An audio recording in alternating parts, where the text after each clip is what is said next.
Alors, je reviens avec vous sur l'exercice numéro 9. Donc, il est question de 20 sujets envisagés, 3 sujets qui sont tirés au hasard parmi ces 20 sujets proposés, et on n'en a étudié que 12, donc il n'y a que 12 sujets révisés, étudiés, connus. Première chose, il faut citer la loi face à laquelle on se trouve. Alors, ce n'est pas quelque chose où on va attribuer des points, ce n'est pas une binomiale non plus, c'est-à-dire que ce n'est pas échec ou réussite, mais on va tirer un certain nombre d'éléments parmi un certain nombre. Donc, on est bien face à une loi hypergéométrique.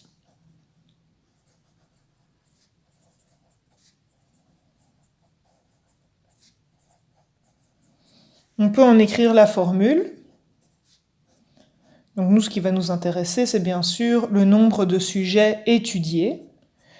Alors on va toujours présenter ça de la manière suivante, le nombre de cas favorables sur le nombre de cas possibles. Alors le plus facile, ce sont les cas possibles, puisque j'ai une combinaison, je vais prendre 3 sujets parmi 20. Ça, c'est tout ce que je peux envisager. Au numérateur, on va mettre les cas favorables. Donc, combien de sujets connus est-ce que je vais en avoir? Ben ici, c'est cas, parce que c'est pas précisé spécialement, on essaie de généraliser. Parmi 12. Donc ça, ce sera le nombre de sujets connus parmi les 12. En tout, on va piocher 3 sujets, et on en a déjà pioché cas.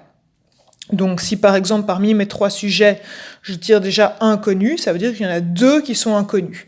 Si j'en tire 2 connus, ça veut dire qu'il m'en reste un non étudié. Si j'en prends 3 qui sont connus, ça veut dire qu'il m'en reste 0 inconnu. Donc je vais toujours avoir 3 moins k, et sur le nombre de sujets ici qui va me rester, c'est 8. Puisque j'ai 20 sujets en tout, 12 connus, 8 inconnus, je vais tirer un certain nombre de sujets connus. 3, c'est le nombre de sujets total tiré au hasard, moins le nombre de sujets connus. Dans le B, on me demande de trouver ici l'espérance mathématique. L'espérance mathématique, il va falloir que je donne à chaque fois le nombre de sujets étudiés fois sa probabilité. Donc je pourrais l'écrire comme ça. 0 fois la probabilité d'avoir 0 sujet connu, plus 1 fois la probabilité d'avoir un sujet connu, plus 2 fois la probabilité d'avoir 2 sujets connus, et finalement plus 3 fois la probabilité d'avoir 3 sujets connus. On calcule donc chacune de ces probabilités de manière distincte, ce sera plus facile, j'aurai plus de place. Donc la probabilité d'avoir 0 sujet connu, je reprends la formule précédente, sauf que le k vaut 0. Donc je me retrouve avec C0,12 fois C3,8, le tout sur C3,12. C3,20, pardon. Donc ici, 0 sujet connu, 3 sujets inconnus. Donc ça, c'est le nombre de sujets connus, le nombre de sujets inconnus, la totalité des possibilités. Et c'est reparti, on fait la même chose pour un sujet connu. Donc c'est 1, 12 fois, c'est 2 sur 8 cette fois-ci. Toujours le même dénominateur.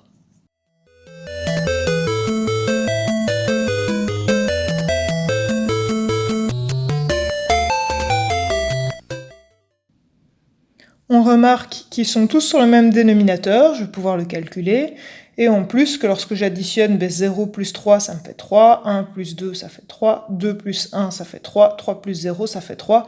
C'est normal, ça reprend les 3 sujets tirés au hasard, soit parmi les sujets étudiés, soit parmi les sujets non étudiés. La somme de tout ça doit me donner 3 sujets en tout. Et on voit également que 12 plus 8 à chaque fois me donne bien 20, puisque ça reprend le nombre de sujets possibles en tout. Alors on est amené à calculer tout ça. Le premier, par exemple, je sais que ça va me faire 1, donc il me reste en fait C3 8 sur C3 20. Ici, ceci me fait 12. Ceci, ça va rester C2 8. Mon dénominateur reste le même. Ici, C2 12. Ceci, ça va me faire 8. Donc c'est bien un produit qui est ici. Toujours sur le même dénominateur. Ceci, ça va me faire 1. Donc fois 1, c'est pour ça que je ne l'écris pas. J'ai déjà un petit peu simplifié l'écriture et on peut reprendre ça dans mon calcul d'espérance mathématique. Tout est déjà sur le même dénominateur, donc 0 fois la probabilité d'avoir 0 sujet connu, ça va d'office me faire 0. Donc j'avoue que je me casse pas trop la tête à calculer ça, si c'est quand même pour le multiplier par 0, ça va me faire 0. Une fois la probabilité d'avoir un sujet connu, hop, j'ai sorti ma calculatrice ici pour résoudre ceci.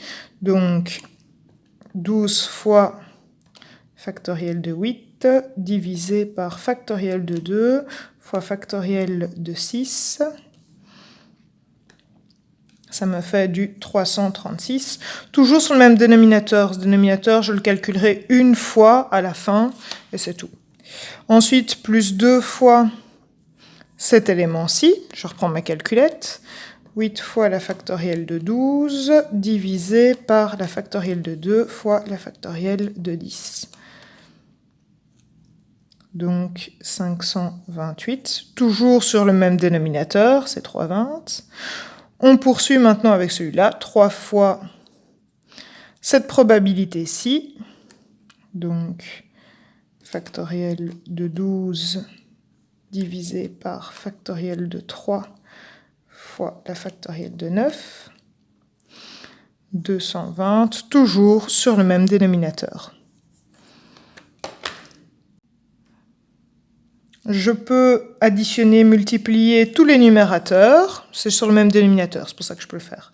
336 plus 2 fois 528 plus 3 fois 220, ça me donne du 2052 sur mon dénominateur commun. Il est venu le temps de le calculer.